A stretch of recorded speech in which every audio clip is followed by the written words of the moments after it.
Very happy to hear that you enjoyed the film. It's really been special to come down here and be a part of this event, so I wanted to thank Julie once more, and the Allegany Arts Council for having us. I am Colleen Brady, I'm the director of Firebird Built to Burn. And I'm Charlie Hudson, and I'm the producer of Firebird Built to Burn, and it's an honor to be here, so thank you all for coming. Firebird Built to Burn was originally slated to be a short film, and that was January 2020, so of course the universe had other plans for us. But even though the pandemic prolonged our stay in Phoenixville, it actually gave us an opportunity to get to know our subjects a little more intimately and learn about the history of Phoenixville, and where we learned that, you know, much like the mythical Phoenix, the town rose out of the ashes of its own cultural and economic depression. And when we learned that, we only felt like it was fitting to weave that into the story because it provided this larger context into how this town really transformed itself via art, and how it turned from a place into a home, and how residents turned into companions. And one of these residents that are now turned companion is Bob Trait, the programming director at the Colonial Theater in Phoenixville. And as you can recall in the film, he discusses how the Colonial was the key to the revitalization of Phoenixville. But it wasn't just about restoring a building, it was about giving people a reason to come to town. Because when people come to town, they are more likely to stay and engage with their community in meaningful ways, like engaging in public art or just hanging out and going to the local shops and local restaurants.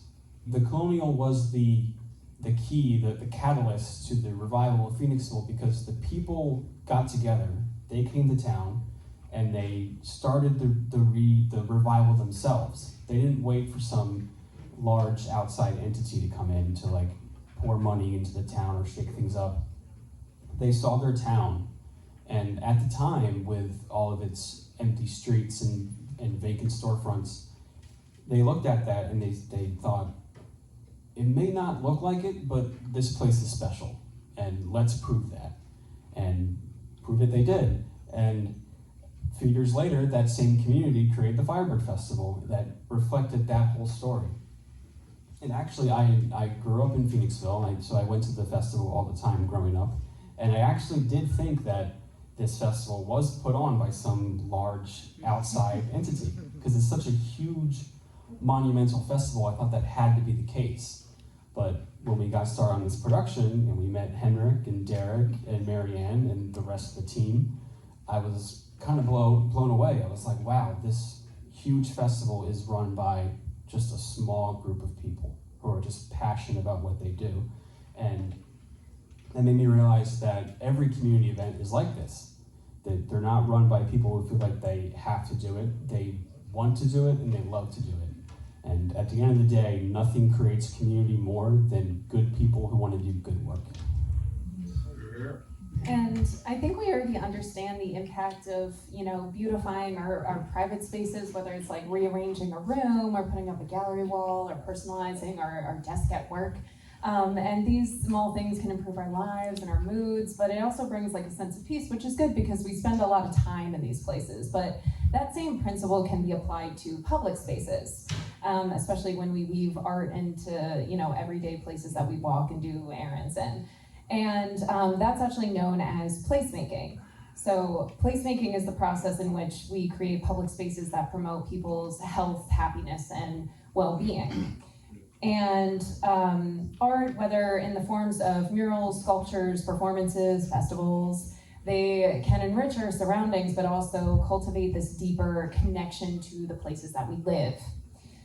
Research from organizations like the National Endowment of the Arts to the National Institutes of Health all say, you know, engaging in public art either as a viewer or a creator, these things can improve our moods, increase awareness of our environment, and foster a greater sense of belonging. And then additionally, studies from the Americans for the Arts highlight that public art strengthens community ties, it boosts local pride, and also creates a deeper sense of empathy towards local social issues because of that connection. So I think we often underestimate how much art can really do for us, But these studies and this film and so many different artists can attest to the fact that art can transform these ordinary spaces into extraordinary places and make us feel more connected to our homes and our communities and one another. And beyond that, engaging in community projects like this, it teaches us a valuable lesson, which is large change is often accomplished through small incremental steps. And we saw it with the Firebird in 2004, the first Firebird Festival. The bird was like 8 feet tall, a couple hundred people showed up, but they kept at it and the festival kept growing and growing. But the most important thing is that you can start it yourself.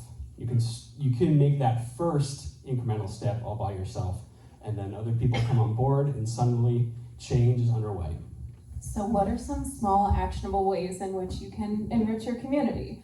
If we look at the film, Vincent the poet recites a poem to a group of people, and this is actually something he does very often. It's called the Heartwood Eco Poetry Project, where he sets a date, he picks one of Phoenixville's beautiful parks, and he invites his friends and some artists down to engage in poetry, literature, and have like a little jam session with all their interesting instruments. I've been there a couple of times. It's very fun, very organic, unstructured.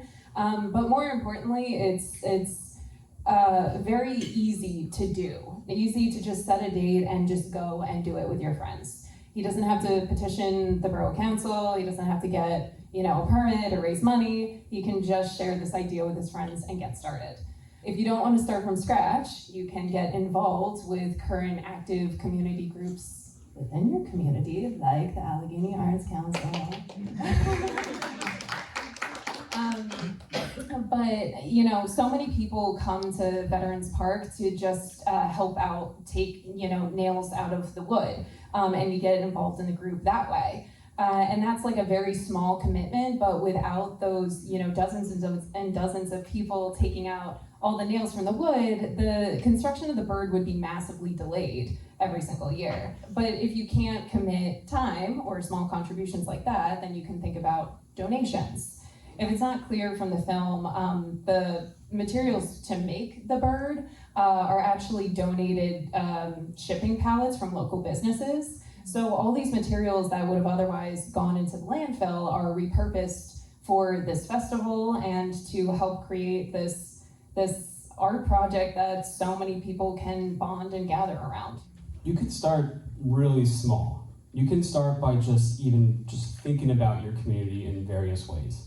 You can think about the history of your town and maybe what events or distinctions can inspire a piece of public art or an event.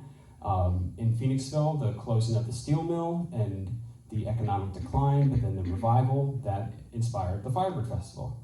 You can also think about what symbols or what colors are associated with your community. Obviously, the symbol of the phoenix was very important to Phoenixville. It's not always going to be that easy, but there's always something there. You can also reach out to local artists and see if they have anything to contribute. You can step out into your town's natural surroundings because maybe nature can play a role. There are so many ways to start, but the most important thing is to get involved and start with something easy, something you can do tomorrow, because that could be a seed that could blossom into a treasured event with thousands of attendants. So as we walk away from today's screening, let us remember the importance of revitalizing our public spaces and incorporating art into our daily lives. And let us continue to support and engage and participate in local community groups. And let us remember that through small collective efforts, we can achieve great, meaningful change. Thanks for being here and being on this journey with us. It's such an honor to work with Allegany Arts Council and to screen here in Cumberland because I see a community that's much like Phoenixville, rising from the ashes and using art to do that. So I see you, and the transformation has started, so let's just keep at it.